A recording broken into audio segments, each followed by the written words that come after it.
कृष्णा। आज हम भगवान विट्ठल की अनन्य भक्त जनाबाई की कहानी सुनेंगे।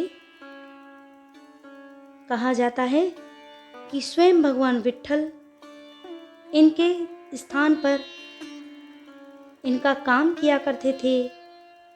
कभी इनके लिए आटे की चक्की चलाते और कभी इनके स्थान पर कपड़े धोते थे। तो सुनते हैं संत जनाबाई की कहानी। जनाबाई का जन्म गोदावरी के तट पर गंगाखेड़ नामक ग्राम महाराष्ट्र में हुआ। बचपन में ही इनकी मां का निधन हो गया था।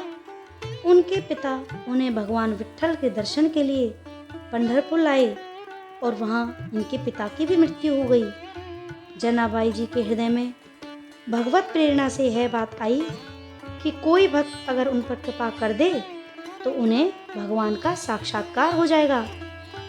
इसलिए जनाबाई जी ने 8 वर्ष की उम्र में नामदेव जी महाराज के यहाँ सेवा करना स्वीकार किया। नामदेव जी भजन परायण थे और निरंतर भगवान के नाम में डूबे रहते थे। नामदेव जी जैसे महात्मा के यहाँ सेवा मिल जाना मतलब स्वयं प्रभु की सेवा से भी बड़ी सेवा मिल जाना था। जनाबाई जी के हृदय में एक ही बात थी कि नामदेव जी को प्रसन्न कर लें। जनाबाई अब नामदेव जी के पूरे परिवार की तन्मयता पूर्वक सेवा करने लगी।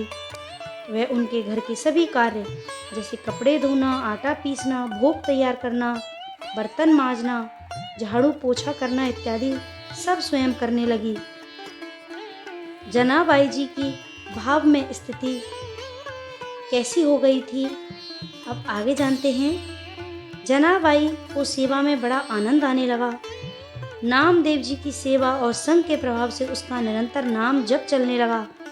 जो नामदेव जी जप और कीर्तन करते थे वहीं जनाबाई जी भी कीर्तन और नाम स्मरण करने लगी। नाम स्मरण करते करते कभी वह पोंछा लगा रही होती तो एकदम से उनका हाथ रुक जाता और अश्रु बहने लगते और प्रभु के लिए विकलता प्रकट होने लगती। श्री जनाबाई की भाव दशाएं आने लगीं और उनके हृदय में भगवान विट्ठल के प्रति प्रबल आसक्ति होने लगी। जब कभी सेवा के बाद कुछ समय मिलता तो वे मंदिर में जाती और ठाकुर जी को देखती रहती।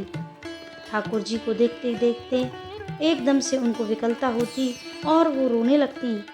जब आनंद बढ़ता तो वो नाचने लगती। जनाबाई जी की यह दशा केवल श्री नामदेव जी की सेवा से होने लगी। जनाबाई जी सभी कार्य करते हुए सावधानी रखती कि सेवा में कोई त्रुटि ना हो और नाम विस्मरण भी ना हो। ऐसा जनाबाई श्री नामदेव जी की सेवा में मगन रहने लगी। वह सावधान रहती कि वे अपनी स्थिति में इतनी ना डूब जाएं कि उनकी सेवा छूट जाए, क्योंकि सेवा भक्त की प्रसन्नता के लिए है और भक्त की प्रसन्नता से ही विट्ठल भगवान रीझ जाएंगे। उनके हृदय की इस धारणा और भगवान के नाम का ऐसा प्रभाव हुआ कि अब उनके आंसू नहीं रुकते थे। सभी कार्य करते हुए इनका अश्रु प्रवाह होता रहता था। जिस स्थिति की बड़े बड़े साधु और उपासक आकांक्षा करते रहते हैं वह जनाबाई को केवल भक्त संघ की कृपा से प्राप्त हो रही थी। एकादशी के दिन नामदेव जी के यहाँ रात्रि में भक्त मंडली एकत्रित होकर कीर्तन करती थी।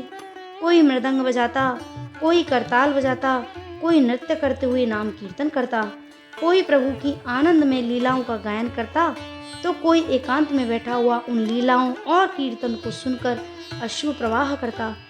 नामदेव जी के यहाँ पूरी एकादशी की रात्रि को ऐसा कीर्तन होता और जनाबाई सब संतों की सेवा करके एकांत कोने में खड़ी रहती थी। वो नामदेव जी और बड़े बड़े भक्तों की भाव दशाएं देखती थी तो उनके हृदय में विकलता और बढ़ जाती थी। संकीर्तन के आनंद सागर में वे पूरी तरह डूबी रहती थीं। उनको यह पता ही नहीं चलता था कि रात्रि कब व्यतीत हो गई। यही है महाप्रेम का स्वरूप। महाकाल प्रातःकाल होते ही भक्त मंडली चली जाती और जनाबाई भगवत प्रेम की मादकता में बावी हुई ठाकुर जी की प्रसन्नता के लिए श्री नामदेव जी की सेवा में लगी रहती थी। एक दिन एकादशी की रात्रि में जनाबाई भाव में ऐसी डूबी थी कि सुबह हो गई और उनकी सेवा बाकी रह गई। घबराते हुए उसने सोचा कि पहले वस्त्र धो ले। जब वह चंद्रभागा नदी के पास पहुंची तो उनके मन में बहुत सी चिंताएं एक साथ आने लगीं। वह सोच रही थीं, अभी तो बर्तन धोने हैं और ठाकुर जी की सेवा के लिए पानी भी भरने जाना है। आज तो बहुत देर हो गई, कैसे मैं सारी सेवा कर पाऊंगी। वह यह सोच ही रही थी कि एक वृद्ध माता उनके पास आई और कहा कि जनाबाई, तू चिंता क्यों कर रही है?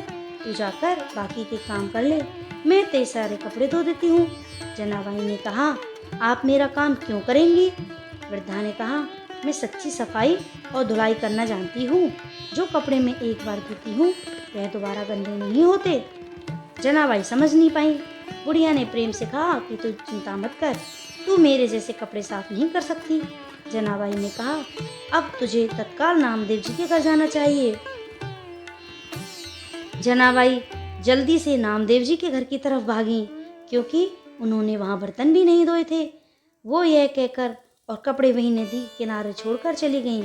जनाबाई बर्तन धोकर और जल भरकर वापस आईं तो उन्होंने देखा कि माता ने सब कपड़े धोकर सुखा दिए हैं। जनाबाई देखा कि सारे कपड़े एकदम साफ हो गए थे।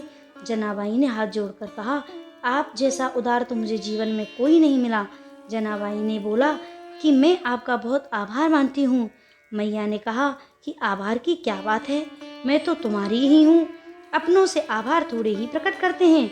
ऐसा कहकर मुस्कुराते हुए वह वृद्ध माई वहाँ से चली गई। जाते जाते उन्होंने कहा, अगर कभी जरूरत हो तो मुझे याद कर लेना। तुम जब याद करोगी तो मैं तुम्हारी सेवा के लिए उपस्थित हो जाऊंगी।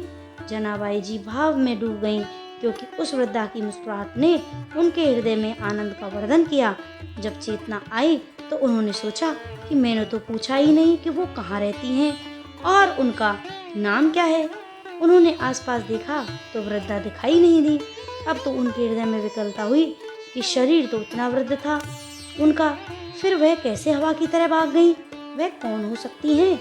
जनाबाई सब कपड़े लेकर घर पहुंची। उनका हृदय बड़ा व्याकुल था कि आखिर वह वृद्धा कौन थी और वो अपनी मुस्कुराहट से कैसा जादू कर गई कि मेरा चित्त बार बार उन्हीं का चिंतन कर रहा है। जनाबाई गदगद कंठ से नामदेव जी के समीप गईं और उनको सारी घटना सुनाई। नामदेव जी ने तत्काल जनाबाई जी से कहा, अरे वह कोई और नहीं था, वह तो विट्ठल ही थे। नामदेव जी को आश्चर्य हुआ कि विट्ठल जी जनाबाई से कितना प्यार करते हैं। उन्होंने स्वयं आकर उनके सब कपड़े धो दिए। कैसा महिमामय स्वरूप है भक्ति का। श्री नामदेव जी ने कहा कि जनाबाई, तेरे तो अहोभाग्य हैं कि तेरे ऊपर ठाकुर की कृपा हुई, तू समझ नहीं पाई। अब तो जनाबाई के हृदय में और प्रणय प्रयोग बढ़ गया। प्रभु आए तो इतना छलिया रूप लेकर आए, मुझे परिचय भी नहीं दिया, और दूसरी बात कि आपने मेरे लिए इतना कष्ट सहा, मेरे लिए इतने सारे कपड़े धोए। प्रभु सदैव अपने भक्त के पीछे पीछे घूमते रहते हैं। परम स्वतंत्र ईश्वर को अगर कोई बांध सकता है तो वह है केवल उनका भक्त। एक बार जनाबाई जी प्रेम में मगन होकर झाड़ू लगा रही थीं और उन्हें कूड़े का ढेर लगाया। जब वह कूड़ा भरने आई तो उन्होंने देखा टोकरी लिए खुद प्रभु कूड़ा भर रहे थे। अब वो बुढ़िया के रूप में नहीं आते थे, अब तो वह साक्षात विट्ठल के रूप में ही आने लगे थे। चक्की में आटा पीसते हुए जनाबाई कभी कभी पद गाते हुए भाव में डूब जाती और इस वजह से चक्की रुक जाती। सेवा में कहीं देर न हो जाए इसलिए ठाकुर जी खुद आकर चक्की पीसने लगते। प्रभु जनाबाई का अभंग सुनते रहते और जनाबाई जी प्रेम में मगन रहती। जनाबाई जी घर में झाड़ू लगाती तो कचरा स्वयं विट्ठल भगवान उठाते। वे टोकरी को सर पर रखकर जनाबाई के पीछे पीछे डोलते। भक्ति की ऐसी अद्भुत महिमा, भक्ति से प्रभु अधीन हो जाते हैं। बार बार विट्ठल जी यही कहते हैं कि जनाबाई, मैं तुम्हारा ऋणी हूँ, मैं कैसे यह ऋण उतार सकता हूँ, मुझे बता दो। तुम मेरे भक्त नामदेव जी की सेवा करती हो। जनाबाई अगर ओखली में धान कूटती तो प्रभु सबके सामने खड़े होकर मुस्कुराते रहते। यह सब भक्त नामदेव जी की कृपा से हुआ। वे कहती, जब मैं नामदेव जी की दासी बनी थी, जब उनकी सेवा की तो मैंने पाया कि दूसरा कोई है ही नहीं, एकमात्र मेरे विट्ठल ही चराचर जगत में व्याप्त हैं। वो सदैव मेरे सहयोग में हैं, मेरी सेवा में मेरे समीप हैं। यह सब मैं नामदेव जी की दास्ता से जान पाई। प्रभु मेरे पीछे पीछे डोल रहे हैं, यह सब सिर्फ नामदेव जी की दास्ता के कारण ही हुआ। तो ये है भगवान श्री विट्ठल की अनन्य भक्त जनाबाई की कहानी। जय श्री कृष्ण।